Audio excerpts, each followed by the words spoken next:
Tafakur adalah berfikir mendalam atau merenung secara sistematis tentang tanda-tanda kekuasaan Allah, ciptaannya dan fenomena alam dengan tujuan untuk meningkatkan keimanan dan kesadaran spiritual. Dalam tafakur, seseorang tidak hanya sekadar berfikir tetapi juga merenungkan makna lebih dalam dari apa yang dipikirkan. Tujuannya adalah untuk memahami kebesaran Allah, meningkatkan keimanan, memperkuat rasa syukur dan introspeksi diri. Tafakur dapat menumbuhkan kesadaran spiritual, memperkuat keyakinan dan mendorong perilaku yang lebih baik. Mencari ilmu hukumnya adalah wajib bagi umat Muslim. Hal ini tertuang dalam firman Allah SWT, Al-Mujadilah ayat 11 dan Q. Az-Zumar ayat 9, Talabul Ilmi. Dalam bahasa Arab, Talabul Ilm, Talabul Ilmi berarti mencari ilmu atau menuntut ilmu. Istilah ini sangat ditekankan dalam Islam sebagai kewajiban bagi setiap Muslim, baik laki-laki maupun perempuan. Keutamaan mencari ilmu.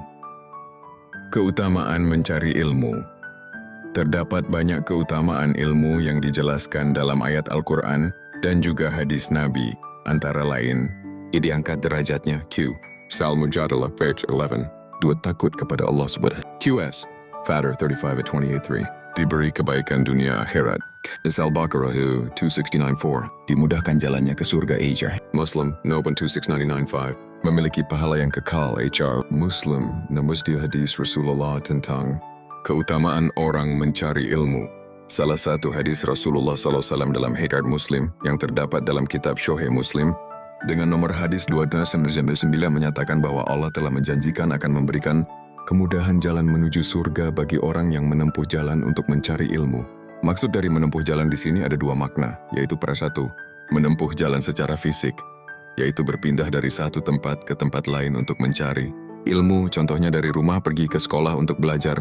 2. Segala cara yang dilakukan seseorang agar mendapatkan ilmu, contohnya baca buku, menulis, menghafal, dan sebagainya. Surat Al-Mujadilah 9. Lidalam ya ayyuhalladzina amanu, idza qila lakum tafashahu fil majlisi, faafsahu yafsahillahu lakum, wa idza qila anshazu, fantazu yarfa'illahu alladzina amanu minkum, walladzina utul ilma darajatu wallahu bima ta'malun. Artinya, wahai orang-orang yang beriman, apabila dikatakan kepadamu, berilah kelapangan di dalam majelis-majelis, lapangkanlah, niscaya Allah akan memberi kelapangan untukmu. Apabila berdirilah, Allah niscaya akan mengangkat orang-orang yang beriman di antaramu dan orang-orang yang diberi ilmu beberapa derajat. Allah Maha teliti terhadap apa yang kamu kerjakan.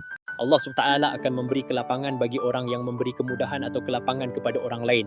Allah SWT akan meninggikan derajat orang-orang yang beriman yang senantiasa mengikuti perintah-perintahnya dan orang-orang yang berilmu pengetahuan pada beberapa derajat.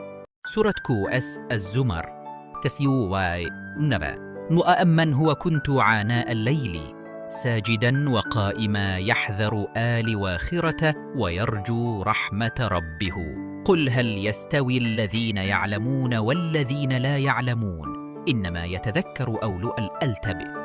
Artinya, apakah kamu orang musyrik yang lebih beruntung ataukah orang yang beribadah pada waktu malam dengan bersujud dan berdiri karena takut kepada azab akhirat dan mengharapkan rahmat Tuhannya? Katakanlah, apakah sama orang-orang yang mengetahui dengan orang-orang yang tidak mengetahui? Sesungguhnya hanya orang-orang yang berakal sehatlah yang dapat menerima pelajaran.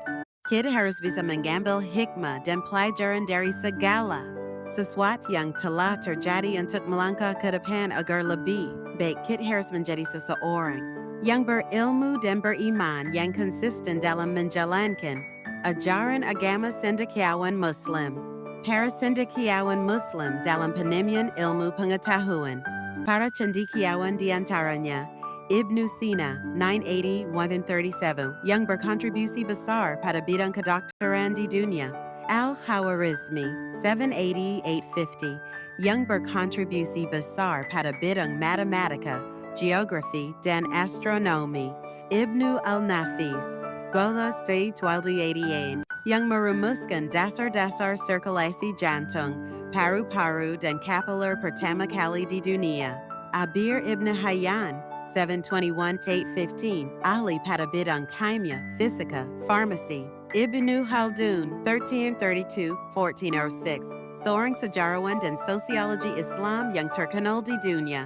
Al-Zarawi 936-13 seorang tokoh yang meletakkan dasar-dasar ilmu beda modern. Berniat dengan ikhlas untuk mencari ilmu karena Allah. Somata senantiasa berdoa, memohon ilmu yang bermanfaat, bersungguh-sungguh untuk menggapai cita-cita.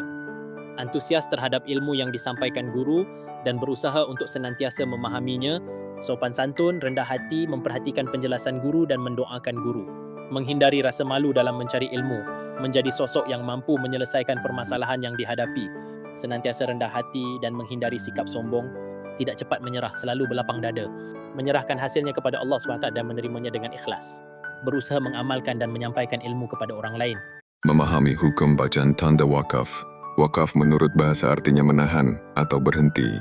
Menurut istilah ilmu tajwid, wakaf adalah berhenti sejenak ketika membaca lafaz yang terdapat tanda wakaf untuk mengambil nafas sejenak dan melanjutkan kembali bacaan selanjutnya. Untuk lebih jelasnya, perhatikan tanda-tanda wakaf berikut ini.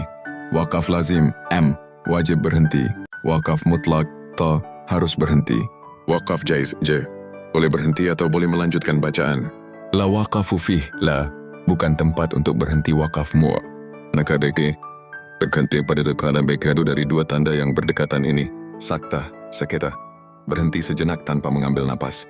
Waqfu aula, lebih baik berhenti saat membaca tanda ini. Washlu aula, salah, lebih baik melanjutkan bacaan saat membaca tanda ini.